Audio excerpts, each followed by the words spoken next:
لا حول ولا قوة إلا بالله العلي العظيم. أعوذ بالله السميع العليم من الشيطان اللعين الرجيم. بسم الله الرحمن الرحيم. الحمد لله الواحد الأحد الفرد الصمد الذي لم يلد ولم يولد ولم يكن له كفوا أحد. الصلاة والسلام والتحية والإكرام على النبي الأمي المكي المدني الهاشمي القرشي المطلبي سيدنا ونبينا وشفيع ذنوبنا وحبيب قلوبنا مولانا مولى الثقلين جد الحسنين أبي القاسم محمد وعلى أهل بيته الطيبين الطاهرين المعصومين المظلومين المنتجبين المنتخبين ولعنة الله على أعدائهم ومنكر فضائلهم ومنكر مصائبهم ومنكر جلالتهم ومنكر شجاعتهم ومنكر ولايتهم ومنكر ولايتهم ومنكر سيادتهم ومنكر حقوقهم ومنكر عطشهم أجمعين من يومنا هذا إلى قيام يوم الدين. أما بعد فقد قال علي بن أبي طالب عليه الصلاة والسلام بسم الله الرحمن الرحيم اول الدین معرفتہ صلوات بر محمد و آل محمد اللہم صلی محمد و آل محمد واجل ورجون. محترم المقام لائق صد احترام صاحبان، بتوفیق الہی و تائید محمد و آل محمد علیہ السلام مناقب علیہ اطہار اور معارف آل محمد علیہ السلام کا یہ طاہر و مطہر کارواں بڑی تیزی سے اپنی منزل مقصود کی طرف رواں دواں ہے، اور آج ہم معرفت اور باب مناقب اور باب مصائب کی منزل ششم میں داخل ہو چکے ہیں. اور آج کی مجلس منسوب ہے غریب طوس امام زامن آہو امام علی رضا علیہ السلام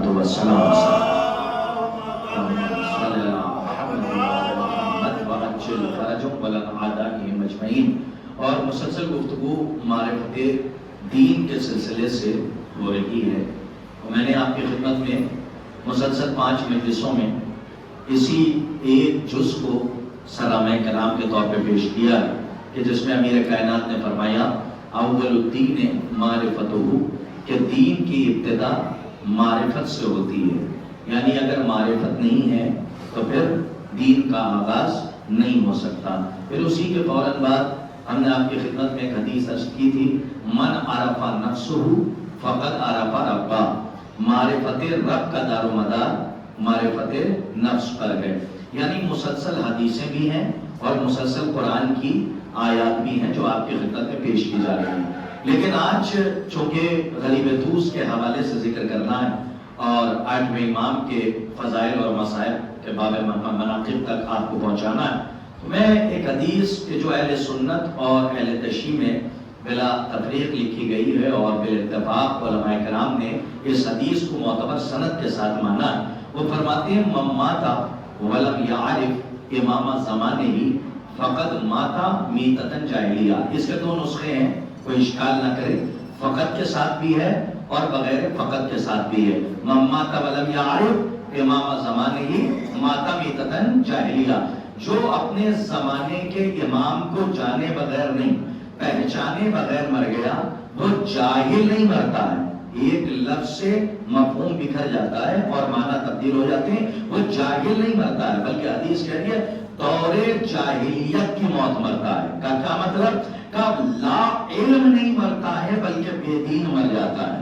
یعنی اگر امام موجود ہوں اور امام کے زمانے میں امام کی معرفت نہ ہو تو لاکھ وہ سجدے کر رہا ہو اور لاکھ وہ زکوٰۃ ادا کر رہا ہو، لاکھ وہ حج کر رہا ہو، وہ بے دین ہی رہے گا جب تک کہ امام کی معرفت نہ ہو جائے. اب چاہے وہ محمد عربی کا زمانہ رہا ہو، بات سمجھیے گا، چاہے وہ علی مرتضیٰ کا زمانہ رہا ہو، چاہے وہ امام حسن مشتبہ کا زمانہ رہا ہو، چاہے وہ امام حسین کا زمانہ ہو، چاہے وہ چھٹے امام کا ہو، 7ویں امام کا ہو یا 8ویں امام کا زمانہ ہو. اگر اس زمانے کے رہنے والے اپنے امام کو نہ پہچانے اور اپنے امام کی معرفت نہ حاصل کریں تو نہ نماز کا فائدہ ہے، نہ روزے کا فائدہ ہے، نہ حج کا فائدہ ہے، نہ زکوٰۃ کا فائدہ۔ یہی وجہ ہے کہ اس زمانے میں کامیاب وہی ہے جو اپنے زمانے کے امام کی معرفت رکھتے ہیں۔ صلوات پڑھیے محمد وعلی محمد۔ دیکھیے آج کی گفتگو مجھے 8ویں امام تک پہنچانی ہے، اور ایک حدیث اور میں آپ کی خدمت میں عرض کروں، اور شاید میں یہ سمجھتا ہوں کہ یہ حدیث نہیں ہے، رئیس صاحب سے لے کر اپنے تمام بھائیوں تک اور اپنے بزرگوں تک یہ حدیث نہیں ہے، بلکہ یہ نجات کا ایک پیمانہ ہے کہ جو امام نے دیا، معصوم نے دیا۔ جیسے یہ حدیث ہے من مات ولم یعرف امام زمانے کی ماتا میتۃ الجاہلیہ، جو اپنے زمانے کے امام کو پہچانے بغیر مر گیا وہ بے دین مرتا ہے۔ کیا مطلب؟ کفر کی موت مرتا ہے۔ ایسے ہی ملتی جلتی ایک حدیث ہے من ماتا علی حب آل محمد ماتا شہیدا۔ کیا مطلب؟ جو آل محمد کی، دیکھیں بہت لاجیکل بات کرنے جا رہا ہوں، توجہ رکھیے گا، من ماتا علی حب آل محمد پرویز صاحب ماتا شہیدا، جو آل محمد کی محبت پر مر گیا وہ شہید مرتا ہے۔ اور اسی سے ملتی جلتی حدیث ہے من ماتا علی بغض آل محمد ماتا کافرا۔ بھائی کاش کے بات واضح ہو جائے، جو آل محمد کے بغض میں مر گیا وہ کافر مرتا ہے۔ اب دیکھیں دو حدیثیں، جس میں ایک پہ بحث کروں گا تو دوسری ثابت ہو جائے گی۔ دیکھیں حدیث کیا کہہ رہی ہے، دیکھیں حدیث پہ کبھی غور کیا کیجئے، اور غور جب کر لیں گے تو آپ کو معرفت کا سمندر نظر آئے گا۔ من ماتا علی حب آل محمد ماتا شہیدا، رسول نے یہ نہیں کہا کہ جو آل محمد کی محبت میں جیے گا، کاش کی بات واضح ہو جائے تو میں کہہ رہا ہوں، لیکن بڑی لاجک کی میں بات کر رہا ہوں اور حدیث کو سمجھانے کی کوشش کر رہا ہوں۔ رسول نے یہ نہیں کہا کہ جو مر جیے گا، یہ لفظ نہیں ہے من احیا علی حب آل محمد ماتا شہیدا۔ رسول کی یہ حدیث نہیں ہے کہ جو آل محمد کی محبت میں جیے گا، زندگی گزارے گا، وہ شہادت کے درجے میں پہنچے گا، بلکہ کیا فرمایا من ماتا، جو آل محمد کی محبت میں مر جائے گا وہ شہادت کے درجے پر پہنچے گا۔ تو اب ایک سوال ہے، اسلام ریزننگ کا مذہب ہے، اسلام سوال کرنے کا مذہب ہے، تو ہم بے غیرتی کے شکار نہیں ہیں۔ بھئی وہ اور ہوں گے کہ جو لاوارث ہو، ہم لاوارث نہیں ہیں، ہمارا وارث ابھی بھی پردہ غیب میں ہے، تو اسی لیے اسے امام زمانہ کہتے ہیں، یعنی زمانے کا امام۔ امام وہ نہیں ہوتا، بھائی کاش کے بات واضح ہو جائے، کہ جو زمانے سے ہو، امام وہ ہوتا ہے جس سے زمانہ باقی ہو۔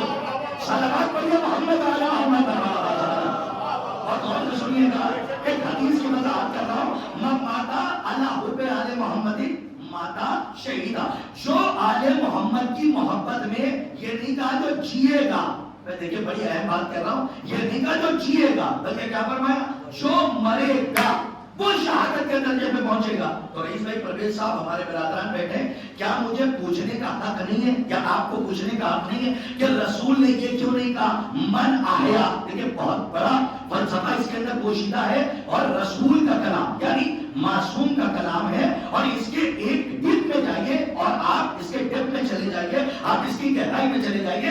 امام معصوم نے فرمایا جو مرے گا وہ شہید مرے گا، یہ نہیں کہا جو جیے گا۔ میں بار بار کہہ رہا ہوں، تو سوال یہ کہ یہ کیوں نہیں کہا جو جیے گا وہ شہید مرے گا، یہ کیوں کہا جو مرے گا محبت پہ وہ شہید مرے گا؟ تو اب کاش کے بعد واضح ہو جائے، اگر رسول خدا یہ کہتے تھے، کاش کے بعد واضح کر لے جاؤں، یہ کہتے تھے من احیا علی حب آل محمد ماتا شہیدا، کہ جو محبت اہل بیت میں جیے گا وہ مرے گا شہید، تو محشر کے میدان میں ابن ملجم بھی آ جاتا۔ میں کاش کے انکلیشور بھائیوں کو میں سمجھا دیتا ہوں، اور ہمارے اپنے نوجوانوں کو میں سمجھا دیتا ہوں، جو میں کہنا چاہ رہا ہوں، بھئی حدیث کی گہرائی تک پہنچیے۔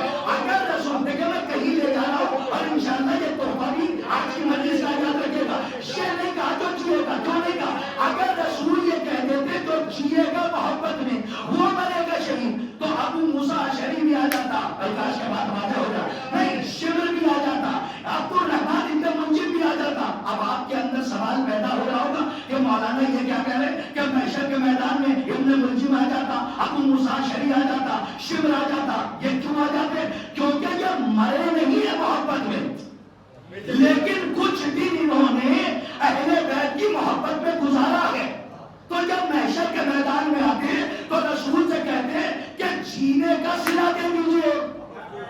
آج کے بعد واضح ہو جائے، جو ہم نے کچھ دن زندگی گزاری ہے علی کی محبت میں، اس کا ہی صلہ دے دیجیے. لیکن رسول نے من احیا نہیں کہا، من ماتا کہہ دیا. اس کا مطلب من ماتا کہہ کے محمد نے سارے بائی پاس پہ تالے لگا دیا.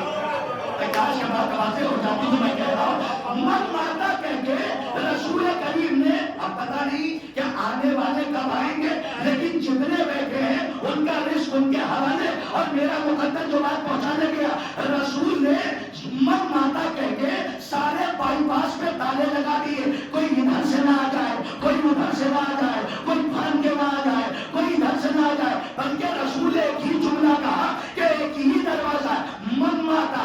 جو علی کی محبت میں جیے گا نہیں، مر جائے گا. کیونکہ نجات کا دار و مدار زندگی گزارنے پر نہیں ہے، آخری سانس پر ہے. کہ جس کی محبت میں آخری سانس لو گے اسی کے ساتھ تمہیں محشور کیا جائے گا. اب سمجھ میں آیا کہ رسول نے، کاش کے جملے کی قیمت دیتے، رسول نے من احیا اس لیے نہیں کہا تاکہ ابن ملجم نہ بخشا جائے، اور من ماتا اس لیے کہہ دیا تاکہ کربلا کا ہور نہ چھوٹنے پائے.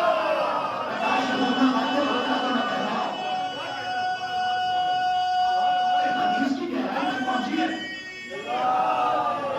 بڑی لاجیکل بات اور فلسفے کی بات میں فلسفی اور اسلام کو سمجھا رہا ہوں کہ من احیا اس لیے نہیں کہا تاکہ ابن ملجم ابو موسیٰ اشعری شبر ملعون نہ بخشا جائے، اور من ماتا اس لیے کہہ دیا تاکہ کربلا کا ہور نہ چھوٹنے پائے.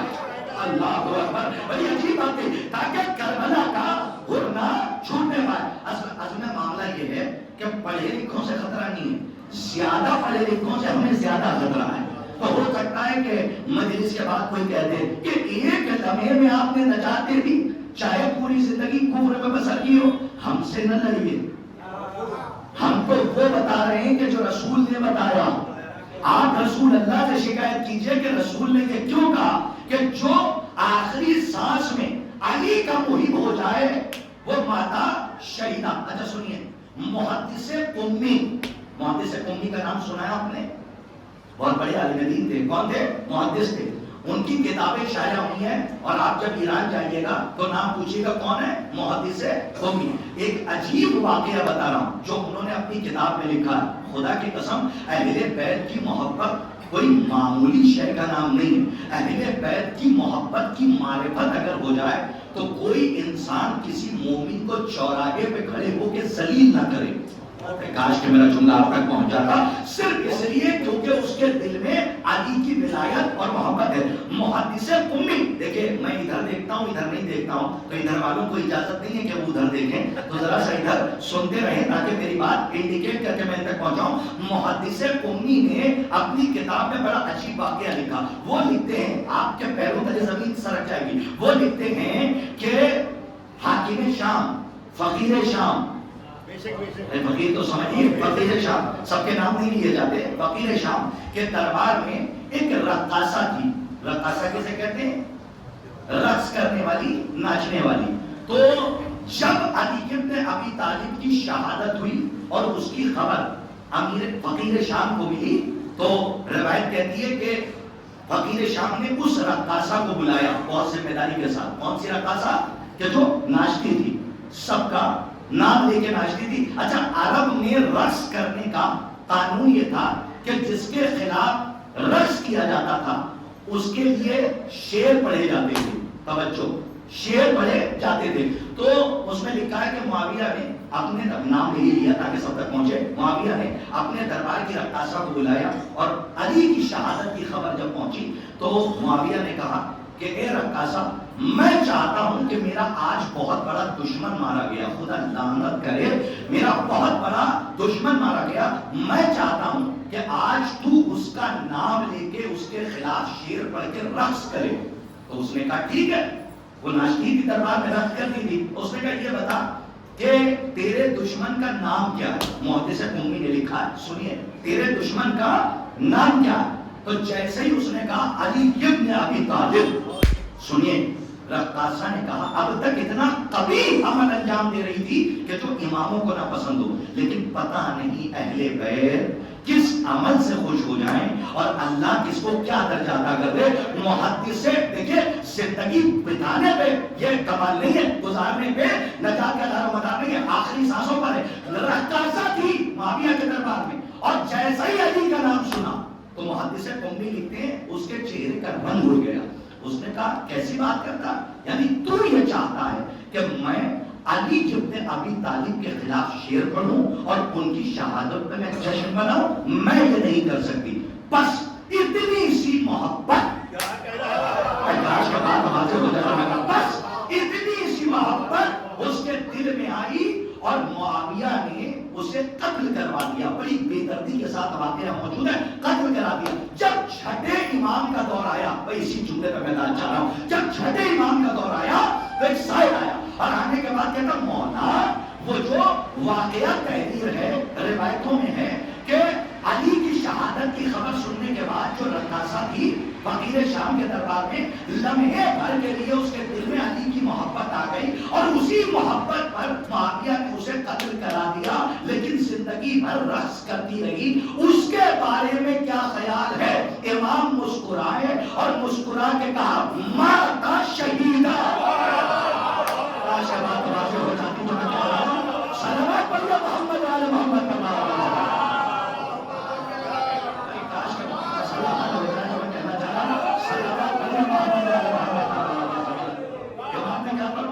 امام نے کہا ماتا شہیدہ۔ میں نے کہا پڑھے لکھوں سے خطرہ نہیں، زیادہ پڑھے لکھوں سے زیادہ خطرہ ہے۔ اب امام کہہ رہے ہیں ماتا شہیدہ۔ کیوں کہا امام نے؟ کہ یہ مت دیکھو کہ پہلے کیا کر رہی تھی، یہ دیکھو کہ جب اس کو قتل کیا گیا تو کس کی محبت میں قتل کیا گیا۔ جب اس کو معاویہ نے مروایا اور قتل کیا تو علی کی محبت میں قتل ہوئی۔ تو امام نے مسکرا کے کہا ماتا شہیدہ۔ اب سمجھ میں آئی یہ حدیث کہ رسول نے کیوں کہا مات علی حب آل محمد ماتا شہیدہ، جو آل محمد کی محبت میں مر جائے گا۔ اصل مسئلہ یہ ہے کہ ہمارے یہاں جب کچھ زیادہ لوگ پڑھ لیتے ہیں تو کہتے ہیں کہ بھائی آج کل تو ذاکرین اور کچھ علماء اور محققین جنت بانٹ دیتے ہیں۔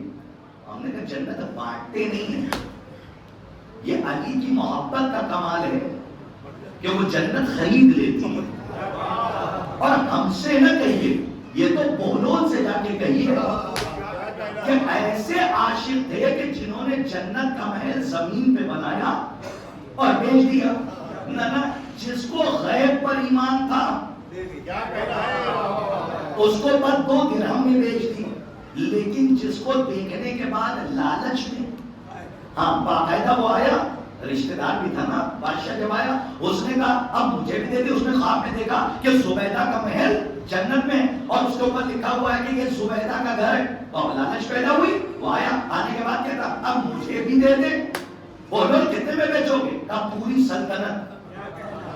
کاش کے بعد واضح ہو جائے، کہا پوری سلطنت۔ اس کا مطلب جو غیب پر ایمان رکھتا ہے، کاش کے بعد واضح ہو جائے، جو غیب پر ایمان رکھتا ہے اس کے لیے جنت 2 درہم کی ہوتی ہے، اور جو لالچ میں آتا ہے تو وہ پوری سلطنت بھی دے دے تو جنت میں اسے گھر نہیں ملتا۔ آج کل کچھ لوگ یہ کہہ دیتے ہیں کہ مولانا آپ کیسے پڑھ دیتے ہیں کہ محشر کے میدان میں اہل بیت بخشوا دیں گے۔ ہم نے کہا صاحب دیکھیے ایری ایسی باتیں نہ کیجیے، مجھے 8ویں امام تک جانا ہے تو اس بات کو میں واضح کر دوں، کیونکہ ماتا حب آل محمد محمدی ماتا شہیدہ پر ہوں تو بات بہت دور تک جا رہی ہے۔ رئیس صاحب سنیے، لوگ کہتے ہیں کہ امام کیسے بخشوائیں گے، اہل بیت کیسے بخشوائیں گے؟ عقلی دلیل ہے، یہ 2 بچے بیٹھے ہوئے ہیں، میں ایک پرچہ اسے دے دوں اور ایک پرچہ اسے دے دوں اور دونوں میں سوال ہوں اور دونوں کو ادھر ادھر بٹھا دوں مشرق اور مغرب میں، نہ یہ ان کا پرچہ دیکھیں نہ یہ ان کا دیکھیں۔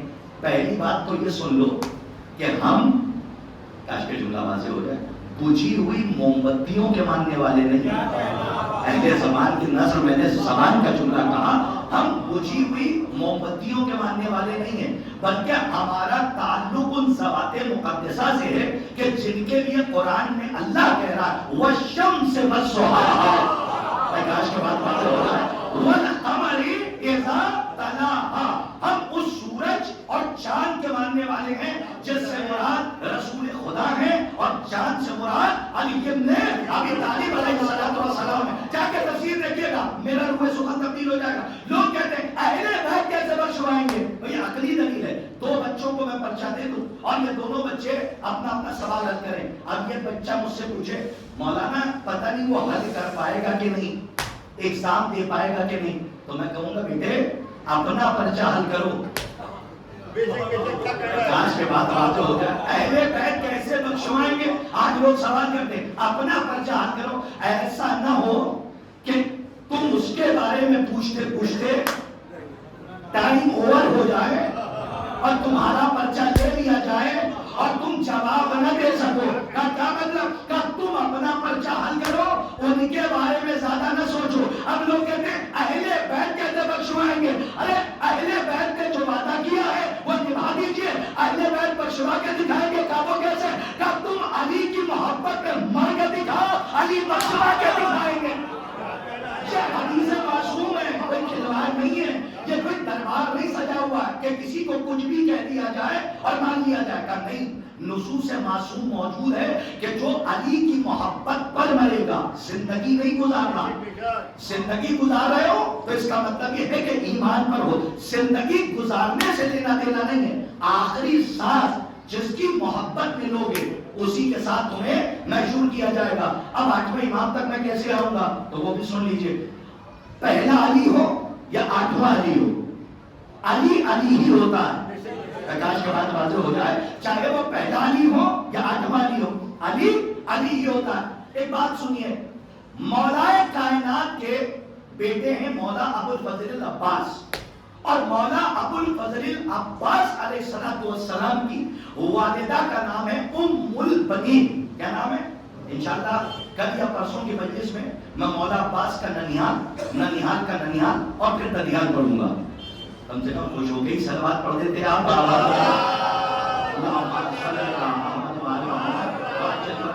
کم سے کم صلوات بلند آواز سے ارشاد فرمائیں تاکہ میں مولا رضا تک چلوں۔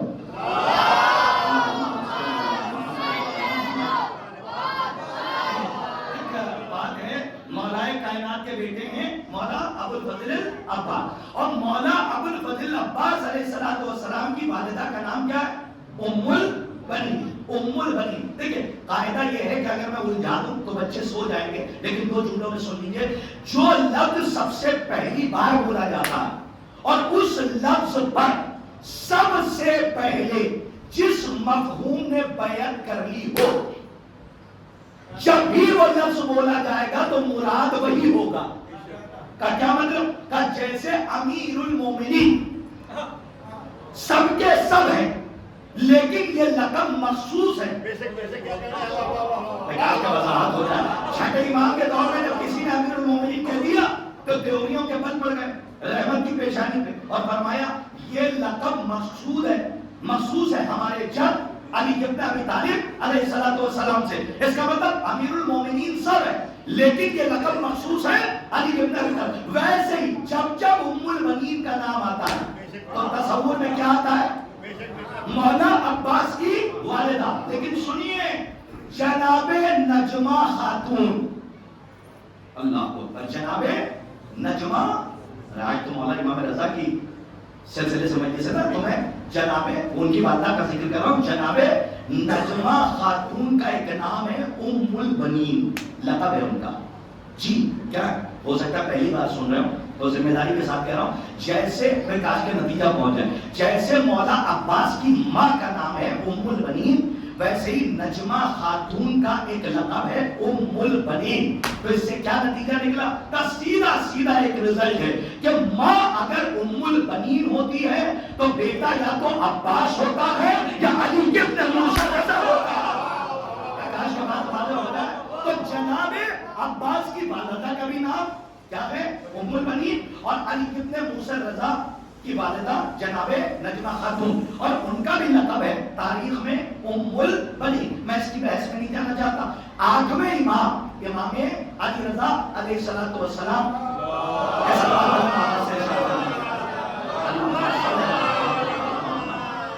ویسل فرجهم ولنا آدائهم اجمعین. آٹھویں امام باہر دیکھیے شب تابوت سج رہی ہے اور الحمدللہ سارے نوجوان شب تابوت سجا رہے ہیں اور آٹھویں امام کا ابھی تابوت برآمد ہوگا. آٹھویں امام کے بڑے فضائل ہیں, اتنے فضائل ہیں, اتنے فضائل کہ صرف علی نے کہا تھا, ان کو موقع نہیں ملا. علی نے کہا تھا اگر میرے لیے مسند بچھا دی جائے تو میں توریت والوں کو توریت سے جواب دوں. سلامت رہیے, علی کا دعویٰ. علی نے کہا میں توریت والوں کو توریت سے جواب دوں, زبور والوں کو زبور سے جواب دوں, انجیل والوں کو انجیل سے جواب دوں اور قرآن والوں کو قرآن سے جواب دوں. لیکن یہ موقع علی کو نہیں ملا, یہ آٹھویں امام کو ملا. آکاش کے بعد واضح ہو جائے. آٹھویں امام کے اتنے مناظرے ہیں حیدر بھائی حسن صاحب, اتنے مناظرے ہیں جو ہمارے یہاں پڑھے نہیں جاتے اور کتنے تو ختم ہو گئے, لوگوں نے غائب کر دیے, لوگوں نے بہت سی کتابیں جلا دی. اس کے بعد اتنے مناظرے ہیں آٹھویں امام کے کہ 5-5 گھنٹے کی تقریر اور خطابت اور مجلس ایک خطیب پڑھے تو ایک مناظرہ ختم نہیں ہوگا. آٹھویں امام کے ایسے ایسے مناظرے کتاب میں. اس لیے نوجوانوں سے کہتا ہوں سب کچھ مجلس میں نہیں بیان ہو سکتا. تم سے میری گزارش ہے ہاتھوں کو جوڑ کے کہ کتابوں سے دوستی کرو, لائبریری میں جاؤ. اس لیے کہ یوریا کا زمانہ ہے صاحب, میں کچھ آپ کو مسکرا کے کہہ دوں, ملاوٹ کا زمانہ ہے. آج کے زمانے میں 60 سینچری ہے, کچھ کہہ گیا آپ نے نہیں کیا. آج کے زمانے میں 60 سینچری کے مانند ہے. کیا مطلب؟ اگر کوئی 60 سال زندہ رہ گیا تو سمجھ لیجیے اس نے سینچری مار دی. کیوں کہ جیسے جیسے ملاوٹ بڑھتی جا رہی ہے عمر میں کمی آتی جا رہی ہے. حالانکہ یہ اگر میں کہوں تو عقلی بات ہے, کوئی نقلی بات نہیں ہے. یہ اگر آپ تجزیہ کریں تو سمجھ میں آئے. تو آٹھویں امام کے مناظرے میں تب دیکھیے یہ علی کو موقع نہیں ملا, توجہ, لیکن آٹھویں امام کو ملا. اور خراسان میں آٹھویں امام نے 2 سال یا 2.25 سال زندگی گزاری اور اس میں 2 سال عید آئی. اور عید میں جب امام علی رضا علیہ السلام میں فضائل پڑھا, سنیے آٹھویں امام نے جب آٹھویں امام اپنے گھر سے نکلتے تھے تو ان کو واپس کر دیا جاتا تھا. آپ واپس کرنے کا سبب تو پوچھئے. واقعہ ملتا ہے کہ جب اپنے گھر سے نکلتے تھے تو 2 مرتبہ نماز عید کے لیے نکلے تو 2 مرتبہ انہیں واپس کر دیا گیا. کہا کیوں؟ کہا جب نکلتے تھے تو لوگ دیکھ کے کہتے تھے کہ ایسا لگ رہا ہے کہ رسول خدا جا رہا ہے. کاش کے بعد واضح ہو جائے, ایسا لگ رہا ہے کہ محمد عربی جا رہے ہوں. ارے اسی لیے تو میں نے کل پڑھا تھا کہ جابر ابن عبداللہ الانصاری یہی تو کہا تھا کہ تم میرے بعد ایک محمد کو اور دیکھو گے. اور پھر حدیث ہے اولنا محمد, اوسطنا محمد, آخرنا محمد, وکلنا محمد. تو آٹھویں امام کے مناظرے کا ایک واقعہ سن لیجیے. شاید کہ میں نے عزائے فاطمیہ میں پڑھا تھا, لیکن اس وقت بات آ گئی ہے تو میں اس کو شاید کہ دوہرا کے کہیں تک لے جانا چاہ رہا ہوں تاکہ واضح ہو جائے کہ یہ واقعہ کسی اور امام کا نہیں ہے, آٹھویں امام کا. خراسان سجا ہوا ہے, بڑے بڑے علماء آئے ہوئے ہیں کہ آٹھویں امام سے مناظرہ کریں. اس میں ایک آیا اور آنے کے بعد کہتا ہے کچھ چہرے نئے دکھ رہے ہیں جو عزائے فاطمیہ میں نہیں تھے, بہت سے چہرے ہیں, کچھ نہیں بہت سے چہرے, اور جو آگے بیٹھے یہ تو تھے. تو آٹھویں امام سے آگے اس نے سوال کیا کہ یہ بتائیے, بڑے سوال, توریت والوں کو توریت سے, زبور والوں کو زبور سے, انجیل والوں کو انجیل سے اور قرآن والوں کو قرآن سے جواب دیا. اب عزیزان گرامی ہر مسلک کے لوگ, تاریخ میں جہاں تک ہے, میں کوئی اختلافی بات نہیں کروں گا کہ لوگ حوالہ مانگنے لگے کیونکہ معتبر نہیں ہے, لیکن علماء نے بیان کیا کہ ہمارے ہندوستان سے بھی لوگ پہنچے تھے اور یہاں کا بھی ایک ایسا قابل ترین شخص وہاں گیا تھا. اور جانے کے بعد اس نے آٹھویں امام سے مجھ سے کتاب لے لیجیے گا.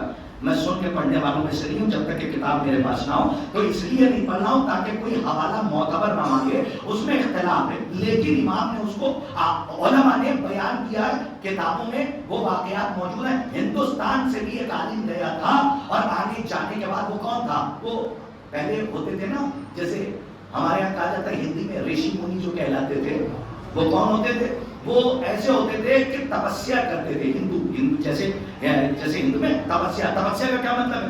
وہ بہت سی چیزوں سے پرہیز کرتے تھے. تو جب پرہیز کرتے تھے تو کچھ چیزیں ان کے اندر بھی پرہیز کی, آپ نے محسوس ہی نہیں کیا, جو امام کو نہیں مانتے ہیں، جب وہ پرہیز کرتے تھے تو کچھ چیزیں انہیں آ جاتی تھی، تو جو امام کو مانتا ہو اگر وہ پرہیزگار ہو جائے، جو امام کا چاہنے والا ہو وہ پرہیزگار ہو جائے، تو اس میں کیا نہیں آ سکتا اور امام کیا نہیں عطا کر سکتے. تو یہاں سے بھی گیا تھا، تو میں وہ واقعہ بھی بیان کروں گا. لیکن 8ویں امام کے زمانے میں ایک سائل نے سوال کر لیا اسی دربار میں، اور اس نے پوچھا کہ یہ بتائیے خدا کا وجود ہے؟ بہت غور سے سنیے گا، بہت سارے چہرے نئے دکھ رہے ہیں. یہ 8ویں امام کا سوال ہوا. کہا یہ بتائیے خدا کا وجود ہے؟ کہا ہے. کہا دنیا کا وجود ہے؟ کہا ہے. اچھا بہت سے لوگ سن کے بھی بھول جاتے ہیں، تو ہو سکتا ہے کہ تجدید گفتگو ہو جائے اور بات اور باتیں ہو جائے. 8ویں امام سے پوچھا کہ یہ بتائیے خدا ہے؟ بھائی پورے مجمع کی توجہ. کہا ہے. کہا اچھا دنیا کا بھی وجود ہے؟ کہا ہے. کہا پھر یہ بتائیے دنیا اللہ میں ہے یا اللہ دنیا میں ہے؟ جو لوگ مجھے حیرت سے دیکھ رہے ہیں اللہ انہیں سلامت رکھیں، میں ان پہ بولتا ہوں قربان ہو جاؤں. یہ میرا اپنا ذاتی جملہ ہے جو ہر مجلس میں بولتا ہوں تاکہ انڈیکیٹ کر دوں، تاکہ یہ متوجہ ہو جائیں. امام سے اس نے سوال کیا یہ بتائیے اللہ دنیا میں ہے یا دنیا اللہ میں ہے؟ اگر خدا کی دلیل خود دلیل خدا نہ دیتا، جملہ ظاہر سماعت ہو گیا. خدا کی دلیل اگر خود دلیل توحید نہ ادا کرتی تو قیامت تک کوئی اس سوال کا جواب نہ دے پاتا جو آج کل بڑے قابل و قبال مقطع چکتا بن کے آتے ہیں کہ ہاں یہ زبان ہے، یہ ادبی زبان ہے جو آپ تک پہنچا رہا ہوں، جو اپنے آپ کو قابل و قبال مقطع چکتا سمجھتے ہیں کہ ہم سے زیادہ پڑھا لکھا کوئی نہیں ہے. ان سے اگر آج کے زمانے میں یہ سوال ہو جاتا، کبھی دائیں دیکھتے کبھی بائیں. لیکن امام سے سوال اس نے کیا، دربار سجا ہوا ہے، کوٹری میں بیٹھ کے نہیں کیا تھا. آج کے پورے منظر کو رکھیے سامنے. صاحب اگر مجمع ہوتا ہے تو اچھے سے اچھا کوئی پڑھا لکھا ہو وہ ایک مرتبہ گھبرا جاتا ہے، لیکن یہ امام ہے، امام جس پر دوسروں کا قیاس کیا ہی نہیں جا سکتا، جائز ہی نہیں. اس نے کہا یہ بتائیے، نوجوان اور تو سنیں، کہا یہ بتائیے، 8ویں امام سے پوچھا کہا یہ بتائیے اللہ کا وجود ہے؟ کہا ہے. پورا مجمع شاید ہال محشر میں بدل جائے. کہا ہے. کہا دنیا کا وجود ہے؟ کہا یہ بتائیے دنیا اللہ میں ہے یا اللہ دنیا میں؟ تو فوراً جواب نہیں دیا، پہلے کچھ باتیں کی تاکہ لگے تو کتنے بات کر رہا ہے. سلامت رہیے، تاکہ لگے تو کہ بات کس سے کہہ رہا ہے. امام نے کہا سن تو نے پوچھا کہ دنیا اللہ میں ہے یا اللہ دنیا میں، تو میرا جواب سن. اگر دنیا اللہ میں آ جائے تو حلول ہو جائے. بھائی جو سمجھ رہے ہیں وہ تو بولیں. امام کہہ رہے ہیں بھرا دربار ہے اور امام کہہ رہے ہیں اگر دنیا اللہ میں آ جائے تو حلول ہو جائے. حلول ہو جائے تو وہ محل حوادث ہو جائے. محل حوادث ہو جائے تو ممکن کی صفت سے متصف ہو جائے. جب ممکن کی صفت سے متصف ہو جائے گا تو ممکن رہے گا، واجب نہ رہے گا. تو امام نے کہا سن دوسرے سوال کا جواب. تو پوچھ رہا تھا کیا دنیا اللہ میں، اور دوسرا سوال کیا اللہ دنیا میں. اگر اللہ دنیا میں آ جائے تو دنیا ہے محدود. سلامت رہیے، میں کہیں بتانا چاہ رہا ہوں، بہت غور سے سنیے. 8ویں امام میں باتیں ہیں. مولانا کہہ رہے ہیں اس کا سن، اگر اللہ دنیا میں آ جائے تو دنیا ہے محدود، وہ ہے لامحدود. اگر وہ دنیا میں آ گیا تو محل حوادث ہو گیا. محل حوادث ہو گیا تو ممکن کی صفت سے متصف ہو گیا. جب ممکن رہا تو واجب الوجود نہ رہا. اب یہ اور پریشان. اس نے کہا کس سے پوچھ لیا، اور یہ اس نے تو اور الجھا دیا. تو اب اس کے پاس کوئی سوال نہیں تھا. پلا کہ اس نے یہ کہا پھر سمجھائیے کہ اللہ کا بھی وجود ہے. آپ اگر میں سمجھا پایا نا تو 10 اشرے پڑھ دوں گا تب بھی نہیں سمجھا سکتا نوجوانوں کو جب تک میری بات نہ پہنچے. اگر اب اتنی آسان لفظیں نہ پہنچی تو شاید میں پہنچانے میں کامیاب نہ ہو جاؤں. تو اس نے کہا پھر بتائیے اللہ بھی ہے دنیا بھی ہے. نہ اللہ دنیا میں ہے نہ دنیا اللہ میں. تو سمجھائیے کہ یہ دونوں ہیں بھی اور ایک دوسرے میں بھی نہیں ہے. ایسا کیسے ہو سکتا ہے؟ تو دربار سجا تھا. امام نے ایک کو بلایا، بلانے کے بعد کہا جاؤ اس کے برابر کا آئینہ لے کر آؤ. نہیں، میں نے کہا کائنات کھڑی بھی ہو جائے تو داد چھوٹی ہوگی، امام کا فقرہ بلند ہوگا، کیونکہ امام کا تبرک ہے۔ آپ تک پہنچا رہا ہوں، کیا دلیل دی ہے امام نے؟ امام نے فرمایا قد آدم آئینہ لے گیا اپنے برابر، آئینہ لایا گیا، آئینہ دربار میں رکھا گیا۔ امام نے کہا اس آئینے کے سامنے میرا آئینے کے سامنے کھڑا ہو جا، وہ کھڑا ہو گیا۔ امام نے کہا یہ بتا تیرا وجود ہے؟ نہیں، جو لوگ مجھے یوں دیکھ رہے ہیں آنکھیں چار کر کے، میں ان سے دعائیں چاہتا ہوں۔ امام نے کہا یہ بتا تیرا وجود ہے؟ پورے بننے کی توجہ، کہا ہے، کہا آئینے کا وجود ہے؟ کہا ہے، کہا تیرا وجود الگ، آئینے کا وجود الگ، کیا تیرا عکس، تیرا چہرہ آئینے میں دکھ رہا ہے؟ کیا دکھ رہا ہے؟ کیا تیرا بھی وجود ہے، آئینے کا بھی وجود ہے؟ اب مجھے جواب دے کہ تو آئینے میں ہے یا آئینہ تو ہے؟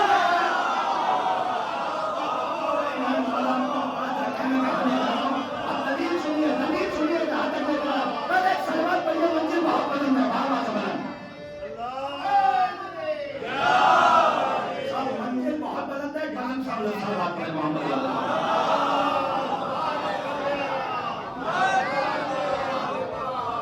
ایک سلوات ان کے لیے پڑھ دے جنہوں نے نہیں پڑھی ہے۔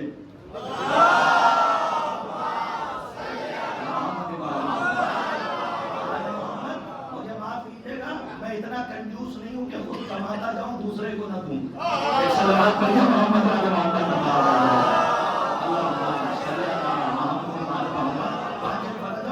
جو دو چار ابھی آنکھیں چار کر کے مجھے دیکھتے رہے اور 32 دانتوں کے پہرے سے 2 تولے کی زبان آزاد نہیں ہوئی، میں ان سے شکایت نہیں کروں گا، اس لیے کہ میں دانت کا محتاج نہیں ہوں، میں یہ چاہتا ہوں کہ میری بات آپ کے لوہے دل پہ نقش ہو جائے۔ امام نے کہا تیرا وجود ہے؟ کیا جواب امام نے دیا؟ امام فرماتے ہیں تیرا وجود ہے؟ کہا ہے۔ کہا آئینے کا ہے؟ کہا ہے۔ کہا اب یہ بتا آئینہ تجھ میں ہے؟ آج کے وہ مجمع میرے سامنے ہوگا اور آپ کو اب جواب سنیے امام کا۔ کہا تو آئینے میں ہے یا آئینہ تجھ میں ہے؟ تو اس نے گھبرا کے کہا نہ میں آئینے میں ہوں نہ آئینہ مجھ میں ہے۔ تو امام نے پوچھا یہ بتا نہ تو آئینے میں نہ آئینہ تجھ میں، تو یہ کنیکٹیوٹی کیسی ہے؟ ارے جیتے رہیے۔ امام نے کہا یہ کنیکٹیوٹی کیسی ہے؟ کہا کیا مطلب؟ کہا یہ ارتباط کیسا ہے؟ تو آئینے کے وجود سے جڑا ہوا کیسے ہے؟ تیرا چہرہ آئینے میں دکھ کیسے رہا ہے جبکہ تیرا وجود الگ، آئینے کا وجود الگ، نہ آئینہ تجھ میں نہ تو آئینے میں۔ اس نے کہا بیچ میں میری آنکھوں کا نور ہے کہ جو توجہ پورا جملہ ہو جانے دیے تب بولیے گا کہ میرا، تاکہ جو لوگ سننا چاہ رہے ہیں ان تک بات پہنچ جائے اور آپ خود بولیں گے جب امام کا جواب پہنچے گا۔ اس نے کہا بیچ میں میری آنکھوں کا نور ہے کہ جو آئینے کے وجود کو میرے وجود سے جوڑے ہوئے ہیں۔ امام نے کہا مل گیا تیرے سوال کا جواب۔ کہا وہ کیسے؟ کہا اسی طرح سے اللہ کا بھی وجود ہے، بشریت کا بھی وجود ہے، پر بیچ میں ہم آل محمد کا نور ہے۔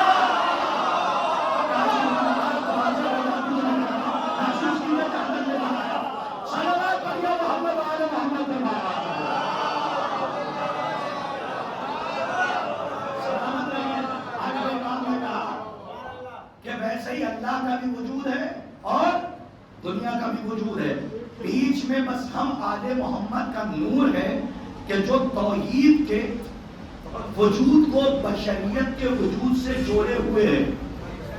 حیدر بھائی اس کو آسان زبان میں کہتے ہیں وسیلہ، اس کو آسان زبان میں کہتے ہیں وسیلہ، جو وہاں سے لے اور یہاں پہ دے دے۔ ڈاکٹر کلوے صادق صاحب مرحوم اللہ مزید درجات بلند فرمائے، ان کا ایک جملہ مجھے یاد آ رہا ہے، اس پہ انہوں نے کانفرنس ختم کر دی تھی اور ایک ہی جملے میں کانفرنس ختم ہو گئی تھی۔ ڈاکٹر کلوے صادق صاحب کا ایسا جملہ کہ جو رہتی کائنات تک کے لیے چیلنج کے ماتھے کا جھومر ہے۔ میں نے تاریخ نہیں کہا بلکہ کیا کہا؟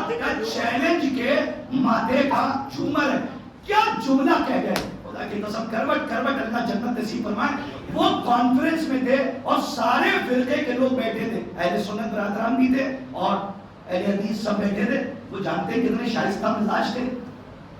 ہاں، اگر لعنت بھی کرتے تھے آل محمد کے دشمنوں پہ تو اتنی میٹھی زبان میں لعنت کرتے تھے کہ سامنے والا سمجھتا تھا کہ یہ ہمیں پھول عطا کر رہا ہے. کاش کہ اس جملے کی وضاحت ہو جاتی جو میں کہہ رہا ہوں. ایسا لگتا تھا کہ وہ ہمیں پھول. کیا جملہ کا اگر یہ بزرگوں تک پہنچ جائے تو دعا دے دیں, ورنہ کوئی ضرورت نہیں ہے. آپ صرف اور صرف سن لیجئے گا. ڈاکٹر کلبے سادی صاحب نے کانفرنس کو بیٹھے ہوئے لوگوں کو دیکھا اور اہل بیت پہ تقریر کر رہے تھے. کرتے کرتے بڑے بڑے مفتی بیٹھے تھے, ان کی طرف دیکھا اور دیکھنے کے بعد آہستہ سے کہا کہ ہر جگہ سے اہل بیت کو مائنس کر دیجئے. میں آپ سے کچھ نہیں کہتا, ہر جگہ سے مائنس کر دیجئے, لیکن میرا چیلنج ہے ہر مسلمان کے لیے کہ وہ اہل بیت کو مائنس کر کے اللہ اکبر کی ڈیفینیشن کر کے سمجھا دو.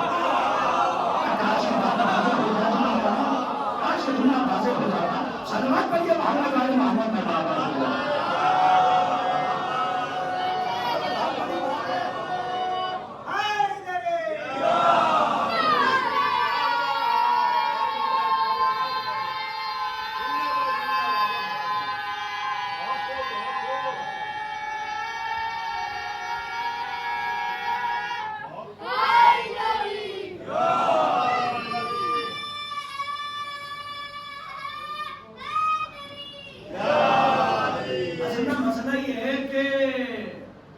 اکبر کا اطلاق اس پہ ہوتا ہے کہ جس سے بڑا کوئی نہ ہو, تو وہ اکبر ہے ہی اس لیے. کاش کی بات وہ اس لیے اکبر نہیں ہے کہ وہ بڑا ہے, وہ اس لیے اکبر ہے کہ کہیں سے اصغر نہیں.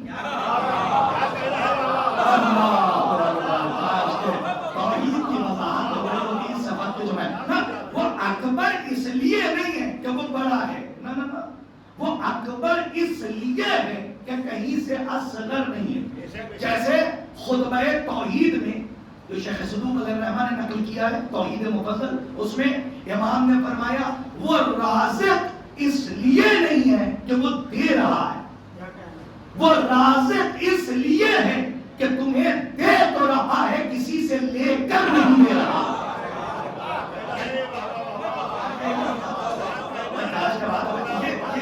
یہ وہ توحید ہے کہ جو ہمیں علی نے سکھائی ہے, یہ وہ توحید ہے جو ہمیں توحید علی نے معرفت کرائی ہے کہ وہ اس لیے رب نہیں ہے کہ وہ تمہیں پال رہا ہے, وہ اس لیے رب ہے کہ وہ تمہیں تو پال رہا ہے, اسے کوئی نہیں پال رہا ہے.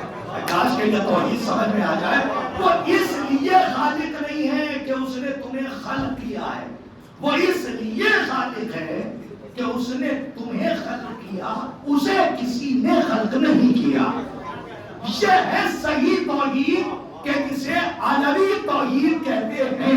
اور شاید میں عزائے فاطمیہ میں اس کی وضاحت کر چکا ہوں, تو اب میں اس کی وضاحت نہیں کرنا چاہتا. تو اب آپ کی خدمت میں 8ویں امام کے فضائل پڑھ رہا ہوں کہ امام نے ایسے ایسے توحید کی دلیل دی ہے. اور مجھے زیادہ دور تک نہیں جانا ہے, 10:15 ہو گئے, تو میں سمجھتا ہوں کہ کم سے کم 45 منٹ کی گفتگو ہو گئی ہے. اب صرف اور صرف 10 منٹ اور سن لیجیے, لیکن ایک صلوات بلند آواز سے پڑھیے تاکہ ہم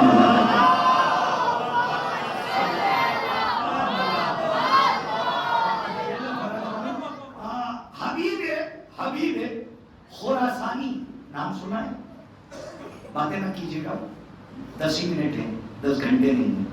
کیا ہے حبیب خراسانی کا نام سنا ہے؟ ارے جس نے سنا ہے 2 کلو کا سر ہلا ہے صاحب. میں 2 گرام کی زبان نہیں کہہ رہا ہوں, صرف اشارہ کرتے سنا ہے یا نہیں سنا. حبیب خراسانی ہمارے مسلک کا نہیں ہے, غیر مسلک کا ہے. اس کا یہ کہنا ہے کہ اس نے لکھا کہ امام رضا علیہ السلام کے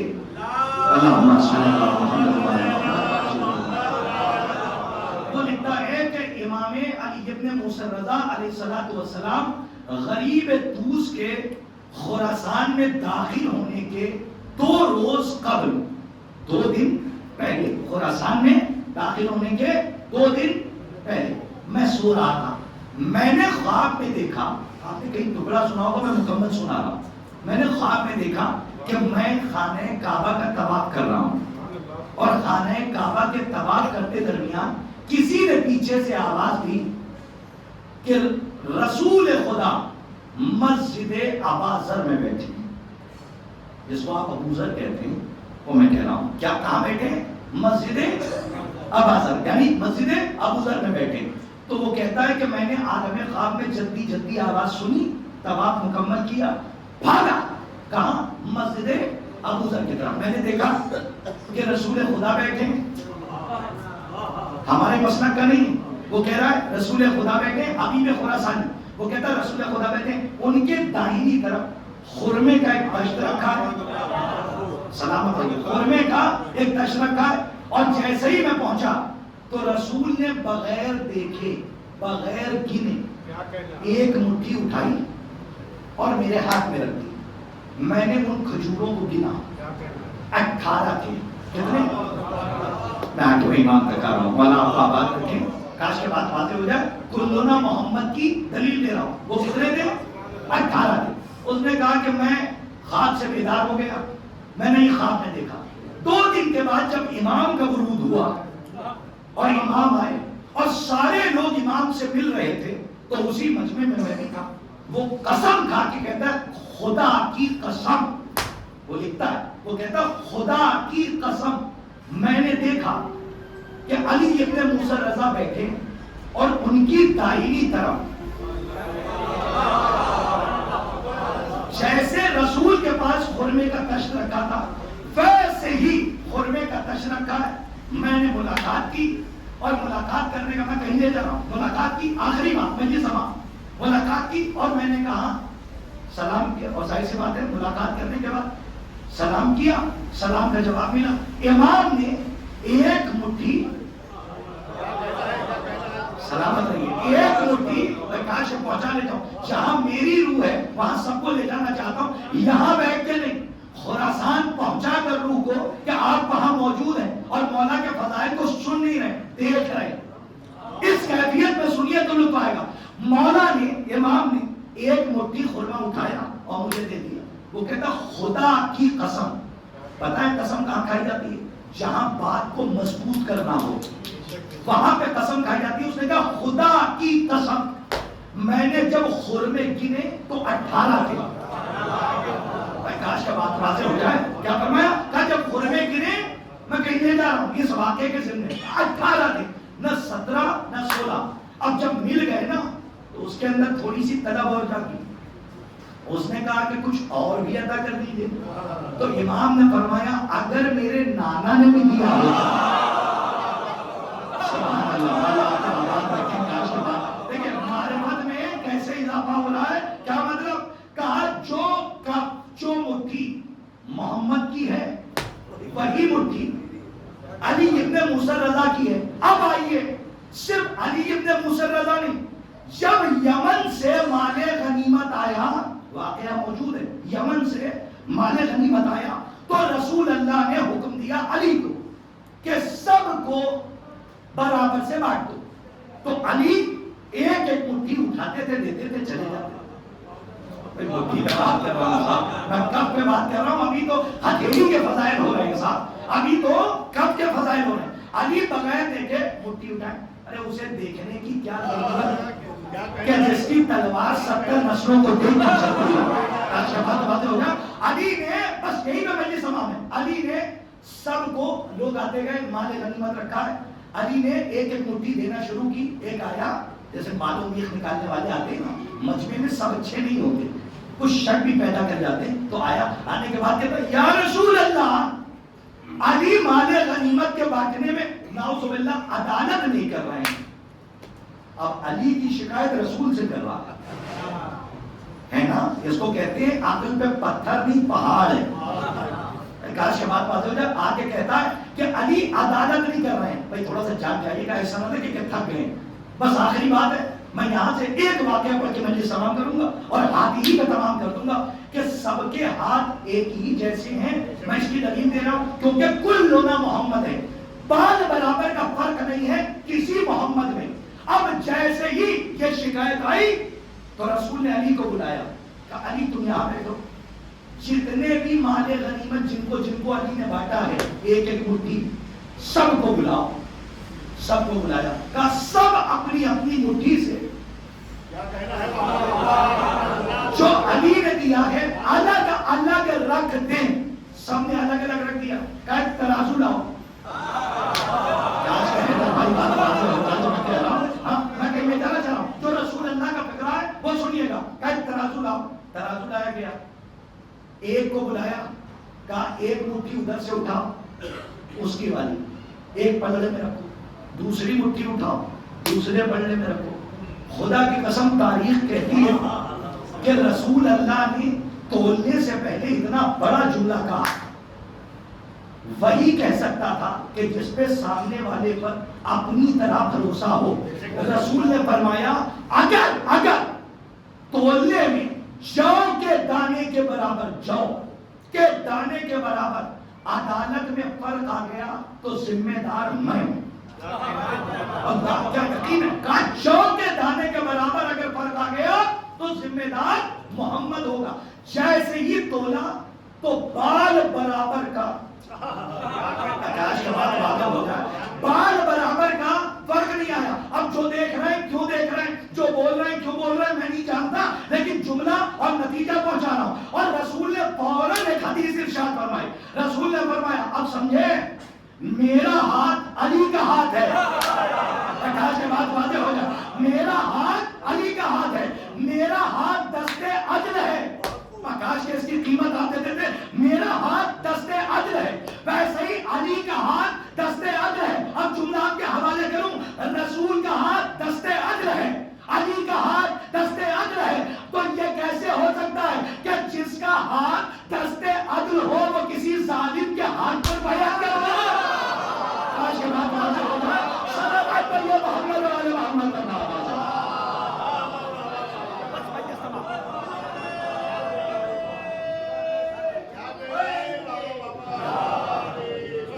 ایک صلوات بلند آواز سے ارشاد فرمائیں.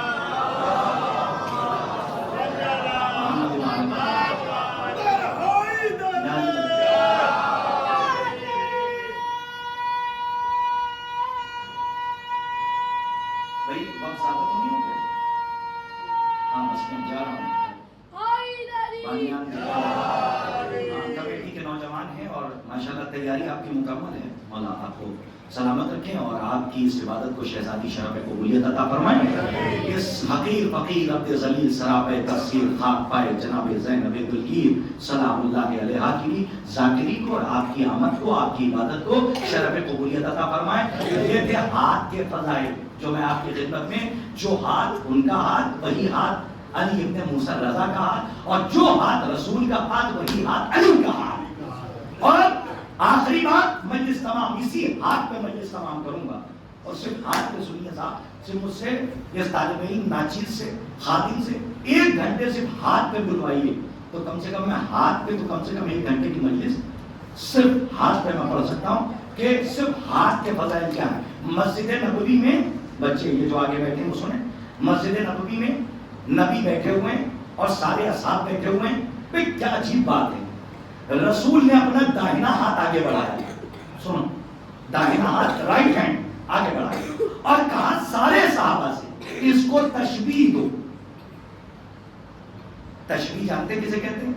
میرے جیسا چہرہ ان کا, اس کو کہتے ہیں تشبیہ. جو شاعری میں مثال کے طور پہ تمہاری آنکھیں بالکل گلاب کی پنکھڑیوں کی طرح نہیں پہنچے, میں کچھ پہنچا رہا ہوں, تمہارا چہرہ جیسے چاند کی طرح چمک رہا, اس کو کہتے ہیں تشبیہ. اب سنیے مجلس سماع, علی نبی نے اپنا داہنا ہاتھ آگے بڑھایا اور صحابہ بیٹھے ہیں, علی بھی بیٹھے ہیں, تو ہاتھ بڑھا کے کہا میرے رائٹ ہینڈ کو داہنے ہاتھ کو تشبیہ دو. ایک صاحب اٹھے, اٹھنے کے بعد ہاتھوں کو چھوما اور کہا یا رسول اللہ آپ کا ہاتھ بالکل چاند کی طرح چمک رہا ہے. تو رسول نے فرمایا یہ تشبیہ مناسب نہیں. سلامت رہیے. شاعری کرنے والے سمجھنے والے تو بولے کہ تشبیہ ایسے ویسے نہیں دی جاتی معصوم کو. رسول نے فرمایا یہ تشبیہ مناسب نہیں ہے. دوسرا اٹھا, اس نے کہا یا رسول اللہ آپ کا ہاتھ دریائے سخاوت ہے, کہا یہ تشبیہ مناسب نہیں. ایک اٹھا, اس نے کہا یا رسول اللہ میں ایک ہی جملہ پڑھنا دیکھتا ہوں کہ میں سکہ پلٹ لیتا ہوں, میں آہستہ سے پڑھوں گا آپ زور سے سن لیجیے گا. اب تک میں زور سے سن رہا تھا, آپ آہستہ سے پڑھ رہا تھا, آپ آہستہ سن رہے تھے, میں آہستہ سے پڑھتا ہوں آپ زور سے سن لیجیے گا. ایک اٹھا, اس نے ہاتھوں کو چھوما, کہا یا نبی اللہ آپ کا ہاتھ بالکل گلاب کی طرح معطر ہے. تو رسول نے کہا یہ تشبیہ بھی مناسب نہیں ہے. ایک اٹھے انہوں نے کہا آپ کا ہاتھ بالکل ستارے کی طرح ہے. کہ یہ بھی تشبیہ. کروڑوں نسلیں قربان علی کے ایک ایک جواب پر. جب سب جواب دے چکے تو 2-4 بچے تھے. ابھی رسول علی کی طرف مڑ گئے. کہ یعنی آپ تشبیہ دیں. کاش کے بعد واضح ہو جائے مجمع ہمارا بچہ ہمارے نوجوان پہنچ جائے بزرگ تو پہنچ گئے. کہا علی آپ تشبیہ دیں. کہا اچھا رکیے ابھی 2-4 بچے ہیں ان سے بھی پوچھ لیا جائے تاکہ یہ نہ کہیں بعد میں کہ ہمیں موقع دیتے تو ہم بھی جواب دیتے. تو جو 2-4 بچے تھے انہیں بلایا. کہا تم تشبیہ دو. کسی نے پھر وہی چاند کا, کسی نے سورج کا. رسول نے سب کو کہا یہ تشبیہ مناسب نہیں ہے. علی کے جواب پر کروڑوں نسلیں قربان. خدا کی قسم یہ اس وقت جو میرے لبوں پہ مسکراہٹ ہے اور میں متبسم بات کر رہا ہوں, تبسم کے ساتھ کر رہا ہوں, یہ صرف اور صرف علی کے فضائل کا تبسم ہے کہ جس کی گہرائی دل تک ہے, جو اس وقت تبسم کی شکل میں باہر آ رہی ہے. علی نے کیا جواب دیا. علی تم بتاؤ کہ میرا داہنا ہاتھ کیسا ہے. صحابہ ہکا بکا ہو گئے جب جواب دیا. کہا یا نبی اللہ ہمارے والدین آپ پر قربان, آپ کا داہنا ہاتھ بالکل آپ کے بائیں ہاتھ کی طرح. ارے سلام علیکم. کاش کے آپ اس کی گہرائی تک پہنچ جاتے تو مولانا نے جواب دیا ہے سلامت کر یا محمد علی محمد.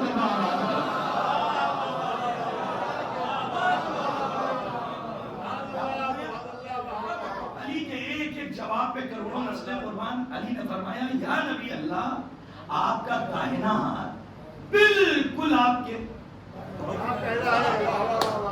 بائیں ہاتھ کی طرح ہے. علی کا جواب بتا رہا ہے کہ پوری کائنات میں کوئی آپ کی مثل نہیں ہے, آپ خود اپنے آپ میں اپنی مثال ہے. صلوات پڑھیے محمد آل محمد.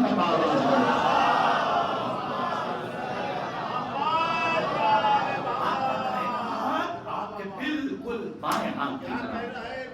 دے سکتا تھا کوئی سامنے کا ایسا جواب. آپ کہہ رہے ہوں گے یہ تو ہم بھی بول سکتے تھے. بول سکتے تھے نا, وہاں بڑے بڑے بیٹھے تھے. اور سنیے گا رسول کی سیرت ہے, پہلو میں سب کو بٹھایا, منہ کسی کو نہ دکھایا. اس سے پہلے بھی میں نے کہا تھا, پھر کہہ رہا ہوں, اتنے بڑے بڑے VVIP قسم کے بیٹھتے تھے کہ جو ایک ایک بکرا ہضم کر جاتے تھے. ہاں آج کل تو ایک روٹی ہضم نہیں ہوتی, ان کی بزم میں ایسے ایسے تھے جو ایک ایک ران کی بات نہیں, ایک ایک بکرا ہضم کر جاتے تھے. اور اس کے بعد زکات نہیں آتی تھی اور وہ چلے جاتے تھے. یعنی ایسے احسان فراموش تاریخ میں جب آپ ڈھونڈیے تو آپ کو نہیں ملیں گے کہ جیسی احسان فراموشی کی ہے. اور یہی ہاتھ جو ہاتھ محمد کا ہے وہی ہاتھ علی ابن موسیٰ رضا کا ہے. جیسے کیا امام رضا نے فرمایا اگر میرے نانا نے بھی 18 سے زیادہ ادا کیے ہوتے تو میں آج تجھے 18 سے زیادہ ادا کر دیتا. عزیزان گرامی, آٹھویں امام کے جب واقعات کو آپ پڑھیے گا تو امام کی شہادت کا جب واقعہ پڑھیے گا, امام کی بہن کہ جن کو پوری کائنات معصومہ سلام اللہ علیہ کے نام سے پہچانتی ہے. پتہ نہیں آپ گئے ہیں کہ نہیں گئے ہیں. امام کی ایک بہن اور ہے, جب ایران جائیے گا تو قافلے والے نہیں لے کے جاتے, لیکن میں الحمدللہ مولا کا احسان ہے کہ جو آٹھویں امام کی ایک بہن اور ہے جن کا نام جناب زینب ہے, وہ ایک گاؤں میں ہے ایران کے. جس وقت میں حضرت ابو لولو سمجھ گئے ہوں گے ان کی قبر تک گیا. اس میں بھی اشکال ہے لوگوں کا, تو لوگ گھور کے دیکھنے لگتے ہیں. تو حضرت ابو لولو کی میں بات کر رہا ہوں. حضرت ابو لولو کی میں بات اس لیے کر رہا ہوں کیونکہ یہ قاتل زہرا کے قاتل ہیں. آج کی جملہ بات سنا, قاتل زہرا کے قاتل ہیں. تو علماء کے دو طبقے ہیں. ایک کہتے ہیں کہ نہیں انہوں نے دھوکے سے قتل کیا. ایک طبقہ جو تحقیق کر کے آیا وہ کہتا نہیں, ابو لولو پہلے فیروز نام کا مجوسی تھے, اس کے بعد انہوں نے بائیمان ہو گئے, انہوں انہوں نے اسلام کو قبول کیا اور اس کے بعد اس دنیا سے گئے. ابو لولو کی قبر ہے کہاں پہ؟ ایران میں. تو جب آپ جائیے گا تو وہاں میں گیا تو ایک گاؤں میں 8ویں امام کی ایک بہن ہے جن کا نام ہے جناب زینب. کوئی قافلے والے وہاں نہیں لے جاتے. آپ کبھی اکیلے جائیے گا تو کسی ایرانی سے پوچھیے گا کہ ہمیں وہاں لے چلو. میں آپ سے کہتا ہوں وہاں ضرور جائیے. یہ کیوں کہہ رہا ہوں وہاں جائیے؟ ایک بہن کے روضے پہ اتنا مجمع ہوتا لیکن میں خود وہاں گیا ہوں. آپ یقین مانیے کہ جس وقت میں اس گاؤں میں 8ویں امام کی جو بہن گاؤں میں جناب زینب نام سناٹا تھا. ان کی قبر پہ سناٹا تھا. کوئی زیارت کرنے والا نہیں تھا. اور ان کی سری پہ جب آپ پہنچیے گا ان کی قبر پہ پہنچیے گا تو ایسی کیفیت طاری ہو جائے گی کہ آپ کی سسکیاں بن جائیں گی. جب آپ اس ماحول کو دیکھیے گا کہ ان کے روزے میں سناٹا ہے اور 8ویں امام کی وہ بہن ہے کہ جن کو بتاتے ہیں کہ ان کا نام جناب زینب ہے جو گاؤں میں ہے. جب میں وہاں پہنچا خدا کی قسم ممبر حق پہ ہوں میں سری کو چھوڑ نہیں رہا تھا اور میری سسکیاں بن گئی تھی. دل یہ کر رہا تھا کہ میں اس قبر کو چھوڑ کے نہ جاؤں اس لیے کہ تمام روزوں پہ زائرین ہیں لیکن اس روزے پہ کوئی نہیں ہے. ارباب اعضا ایسے ایسے ایسے ایسے قبریں موجود ہیں کہ جہاں زیادہ زائرین نہیں پہنچ پاتے ہیں. جیسے امام علی رضا علیہ الصلوۃ والسلام کا روزہ ہے جو مدینے سے بہت دور ہے. یہی وجہ ہے کہ امام کے زمانے میں جب ایک مرثیہ کہنے والے نے مرثیہ پڑھا تو امام نے کہا تھا یہ بتا کہ کیا میں تیرے مرثیے میں اضافہ کر دوں؟ تو اس نے ہاتھوں کو جوڑ کے کہا مولا آپ جو چاہیں اضافہ کر سکتے ہیں. تو اس نے جیسے ہی کہا تو امام نے فرمایا ایک مصرع یہ بھی لکھ لے. اور اس عربی کے مصرے کا ترجمہ یہ تھا کہ ایک مصائب زدہ قبر ہے کہ جو طوس میں ہے مدینے سے بہت دور ہے اور ایسی مصائب زدہ ہے کہ جو اکیلی قبر ہے اور وہ اس وقت تک اکیلی رہے گی جب تک کہ مہدی کا ظہور نہیں ہو جائے گا. اجرکم علی الزہرا اجرکم علی اللہ. خدا آپ کو کوئی غم نہ دے سوائے غم مظلوم کربلا. ارباب اعضاء شاعر نے سوال کیا مولا میں اس قبر کے بارے میں نہیں جانتا ہوں. مولا نے مسکرا کے کہا مولا نے فرمایا وہ کسی اور کی قبر نہیں ہے وہ میری قبر ہوگی کہ جس کے لیے میں نے تجھے شعر لکھایا ہے. ارباب اعضاء ایسے امام کو اپنی اپنی قبروں کا پتا تھا اس لیے کہ امام عالم غیب ہوتا ہے. روایتوں میں آپ جائیے آپ 2 گھنٹے کے مسائل سن کے پھنس جاتے ہیں لیکن انصاف سے بتائیے ہمارا اور آپ کا آخری امام جو پردہ غیب میں ہے مولا جیسے آپ زیارت عاشورہ پڑھتے ہیں میں ہاتھوں کو جوڑ کے کہہ رہا ہوں کہ ایام عذاب کم سے کم زیارت ماہیہ پڑھ لیا کرو. ہمارا اور آپ کا آخری امام جو پردہ غیب میں ہے وہ کسی ذاکر کو سن کے نہیں ہوتا وہ کسی خطیب کو سن کے نہیں ہوتا بلکہ ہمارا اور آپ کا امام چپ چپ کربلا کی طرف نظر جاتی ہے. کہیں قاسم کا پامال ناشا نظر آتا ہے کہیں اکبر کے سینے میں پنچھی کی علی نظر آتی ہے کہیں رباب کی اجڑی ہوئی کوٹ نظر آتی ہے کہیں عباس کے مریدہ نبازو نظر آتے ہیں کہیں اصغر کے گلے پہ پیلے سہشوبہ نظر آتا ہے. اور ہمارا وقت کا امام ان مناظر کو دیکھ کر خون کے آنسو روتا ہے. ہمارے باب رضا ارے زیارت ناہیہ میں ہمارا امام سلام کرتا ہے.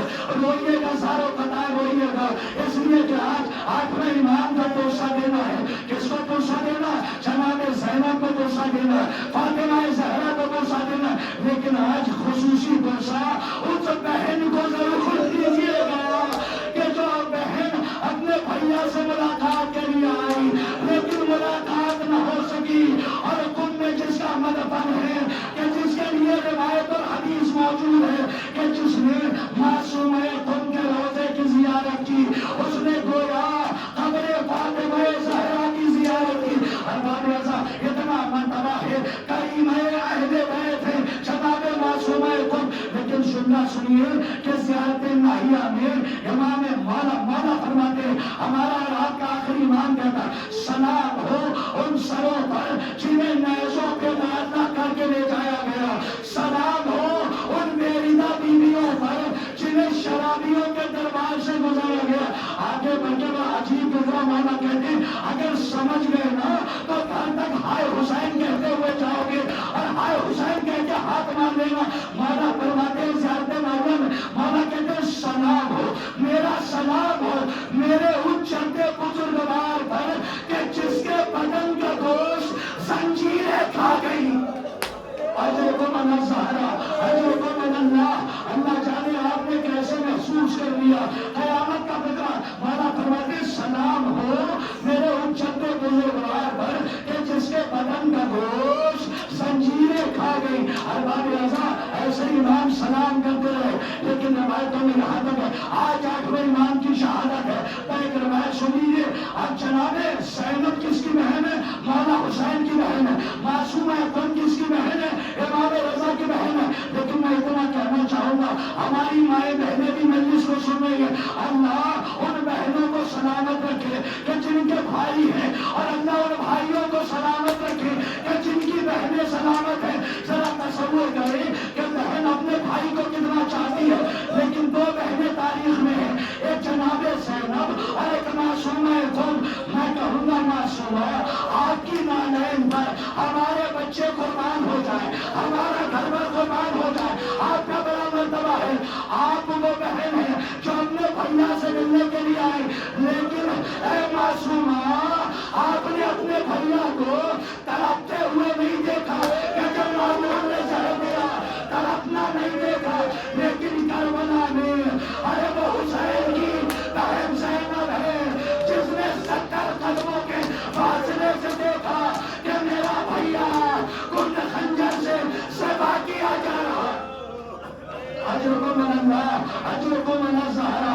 ارباب اعضاء، میں مسائل میں کوئی کمی نہیں کروں گا، آپ رونے میں کوئی کمی نہیں کیجیے گا، بس 2 جملے اس کے بعد میں کربلا پہنچوں گا، میں شہادت کا جملہ پڑھوں گا، اسی کے بعد تابوت برآمد ہو جائے گا۔ دیکھو ہاتھوں کو جوڑ کے بات کہتا ہوں کہ جو لوگ تابوت کو لے کر آ رہے ہیں ان سے گزارش ہے کہ اس تابوت کو جلدی جلدی نہ لانا، آہستہ آہستہ لانا، اس لیے کہ تمہاری نگاہیں نہیں دیکھ رہی ہیں، لیکن اس تابوت کے ساتھ تم اکیلے نہیں ہو، بلکہ تابوت کے ساتھ وہ بیوی بھی چل رہی ہے کہ جس کا ایک ہاتھ ٹوٹی ہوئی تصویروں میں ہوتا ہے، جنت البقیع کی ٹوٹی ہوئی قبر سے بیوی آئی ہے، ایک ہاتھ میں ایسا ہے واہ غربتا واہ مظلومہ کا ماتم کریں گے۔ ہار باب اعضاء، 5 منٹ مجھے مسائل کی اجازت دیجیے اور مجھے سلام ہو جائے اور تابوت برآمد کر دیا جائے گا۔ روایت کہتی ہے کہ معصومہ اکرم سلام اللہ علیہا اپنے بھیا سے ملاقات کے لیے آئے، لیکن میں کہوں گا اے معصومہ، آپ نے اپنے بھیا کا تڑپنا نہیں دیکھا، لیکن زینب نے 70 قدموں کے فاصلے سے دیکھا کہ اس کا بھائی ذبح کیا جا رہا ہے۔ اللہ جانے کہ بہن نے کیسے برداشت کیا ہوگا۔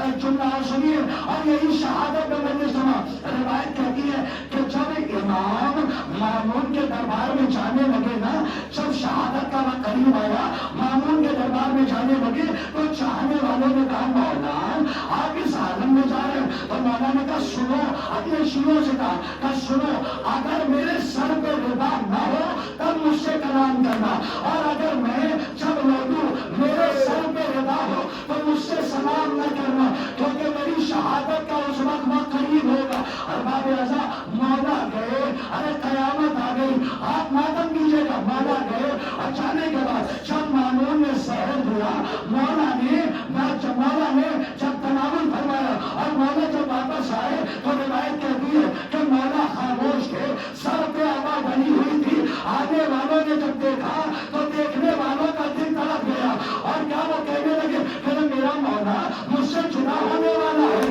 میرا آقا مجھ سے جدا ہونے والا ہے۔ ایک مرتبہ چاہنے والوں نے جانے والوں سے میرے مولا نے کہا سنو، تم گھبرانا نہیں، میں حجرے میں جا رہا ہوں، تم گھبرانا نہیں، بس میرا بیٹا تقیے چلا آئے گا اور مجھے غسل دے گا، مجھے کفن دے گا اور میری نماز جنازہ پڑھائے گا۔ کسی چاہنے والے نے کہا مولا ارے وہ تو مدینے میں ہے، کہا گھبراؤ نہیں، میرا بیٹا آئے